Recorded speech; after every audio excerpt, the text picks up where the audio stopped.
Ces temps-ci, tous les yeux sont tournés vers Israël. Certains pour défendre Israël, d'autres pour attaquer Israël. Et j'entends beaucoup de chrétiens défendre cela, que les chrétiens ont remplacé Israël dans le cœur de Dieu et que la nouvelle alliance a remplacé l'ancienne. Alors j'aimerais illustrer ma réponse avec un passage de Romains 11 à partir du verset 25. Et c'est Paul qui parle. « Car je ne veux pas, frères, que vous ignoriez ce mystère, afin que vous ne vous regardiez point comme sages, c'est qu'une partie d'Israël est tombée dans l'endurcissement, jusqu'à ce que la totalité des païens soit entrée. Et ainsi, tout Israël sera sauvé, selon qu'il est écrit.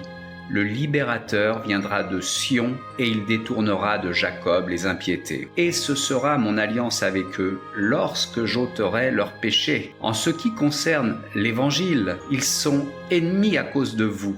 Mais en ce qui concerne l'élection, ils sont aimés à cause de leur Père. Car Dieu ne se repent pas de ses dons et de son appel. » Alors, ce passage extraordinaire du livre romain nous montre la constance de Dieu. Dieu a fait, nous le savons, un accord avec Abraham qu'il a perpétué avec Isaac et avec Jacob. Et nous voyons que bien sûr, les Israélites ont désobéi. Ils ont trahi Dieu à de multiples reprises et Dieu les a dispersés partout, mais il les a rassemblés de nouveau. Beaucoup refusent actuellement l'alliance par le sang de Jésus-Christ. Mais Dieu les a-t-il reniés pour autant? Il est dit qu'ils sont ennemis à cause de l'évangile de Christ, car ils ont refusé le Christ. Mais en ce qui concerne l'élection, ils sont aimés à cause de leur Père. Et oui, Dieu ne renie pas ses alliances. Et il y a une alliance physique avec le peuple israélite, de la même façon qu'il y a une alliance